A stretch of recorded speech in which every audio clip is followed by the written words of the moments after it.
Tell you what, just putting that chilli in there has now taken it to another level. You can smell it in there, it's absolutely brilliant.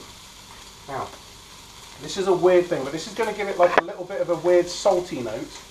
And I know that it will go with it, but Lou will kill me if she knows that they go in there. But she won't know until she tastes it, and she won't actually figure out what that flavour is. And she might not even recognise it, to be honest.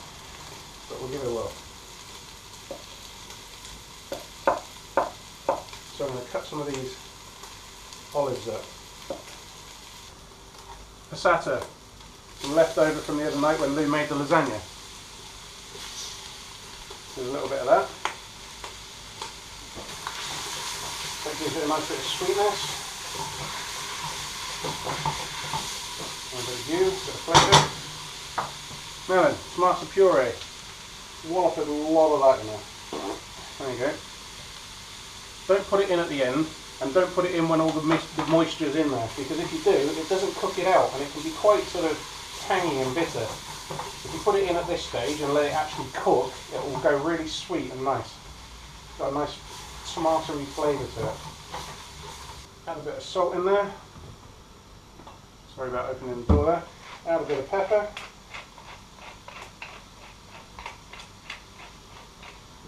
Not much in there. I have to fill that back up. Right, red wine vinegar. Just a splash in there. And what's that going to do is going to give it a sort of a sweet and a soury sort of tang to it with all of that tomato and a bit of vinegar. Now essentially I don't want to put too much moisture in because I want to put the veg in, and I want that to kind of braise a little bit, sort of fry a little bit before it braises with the moisture. So in it goes. This part I love. I love about cooking. You put all those veg in there. I don't know if you can see them there. All that. Look at that colour. Look at it. Yum yum in my tongue. I've got these olives to go in. I've also found at the back of the fridge some little ginger pots as well. So I'm going to put a ginger in.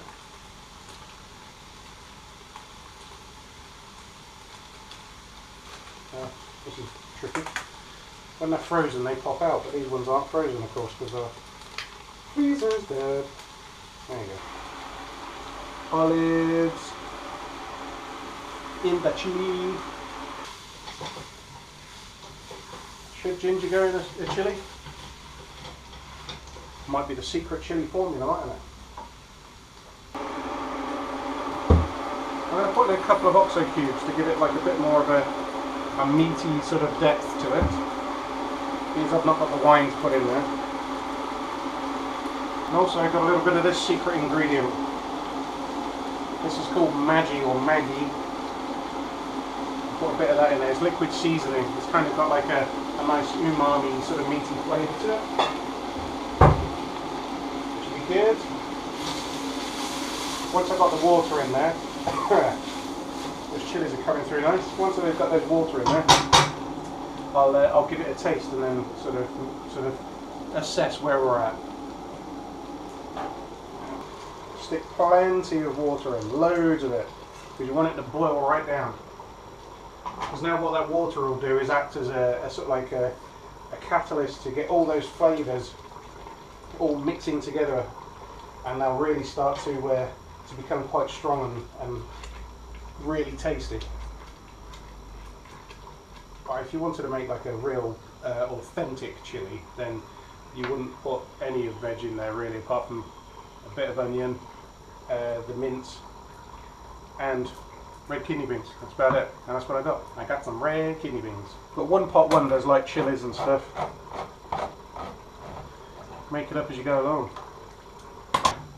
There's probably going to need some herbs and spices and stuff in there, I think, probably, because I'm a bit like that. I can't help but I can't just leave anything alone plain. I have to put something in and fiddle. So I'm going to give it a taste. It'll taste quite sort of, it'll taste quite nice, but quite raw in flavour, and you've got to kind of imagine what the flavours will do once they mellow out but also intensify.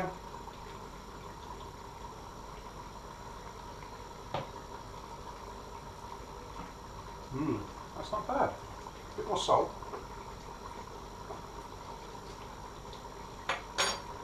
And you can have a quick look.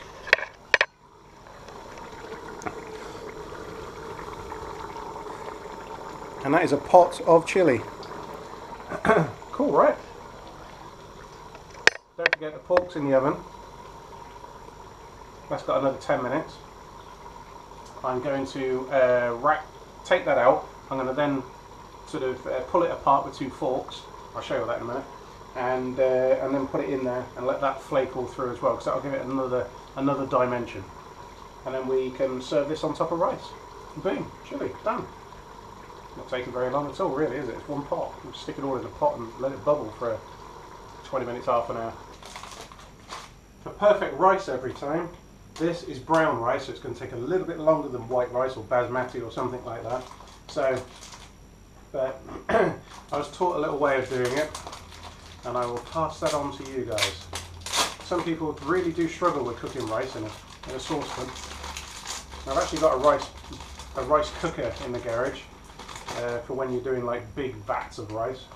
But how much rice do you need per person? To be honest, not a lot. You'll get away with very little. There's only me and Lou, so I'm going to probably put in about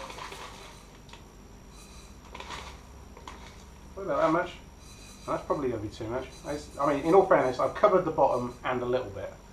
So it's probably, I don't know what you would measure it as. Cups, I suppose? If that was going to be cups, it's probably about 1.5. Or if you want plenty of rice, 1 cup each. But as I said, I'm trying to lose a bit of weight, trying to cut down on the starchy stodge. But as you can see, rice in the pan. Fill it up with cold water.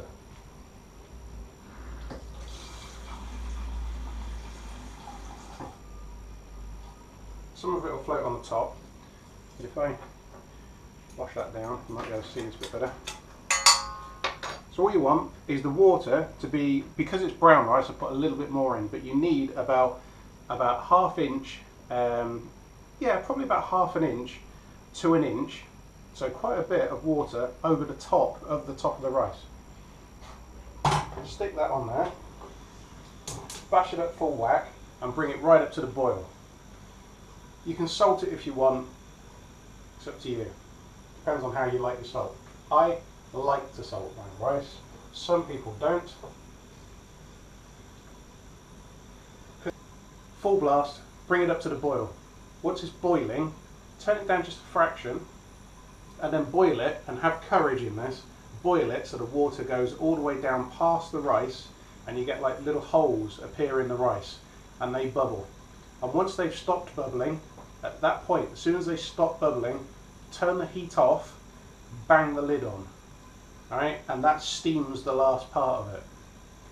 Simple as that.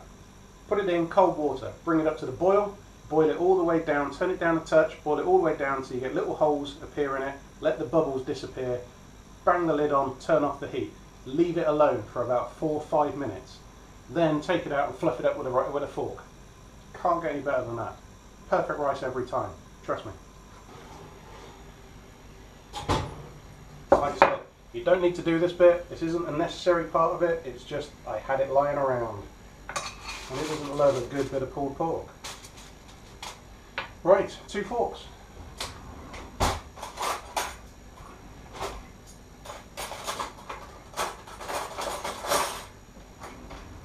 I don't give 2 forks. Look at this. Oh, it's all good. Pull it apart. And then what I'm going to do, I'm stick in the barbecue sauce that they send with it.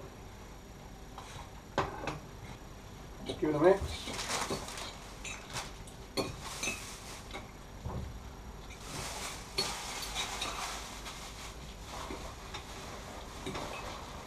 Obviously, there's always a bit for chef. What about if you're a chef's assistant? I don't mind trying. What, chefette? Oh good. Oh my god, it's so good. Where are you going with that? I think I need to try another bit.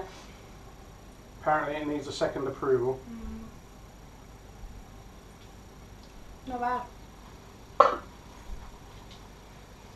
Maybe a third. There's going to be nothing left. Lou's going to be my official taster.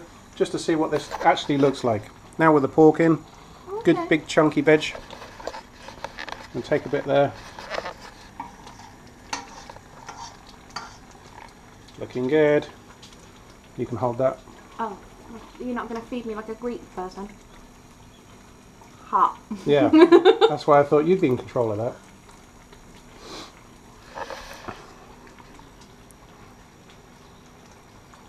Good. Really good. Good. Need another go. You're just picking out all the pork. No.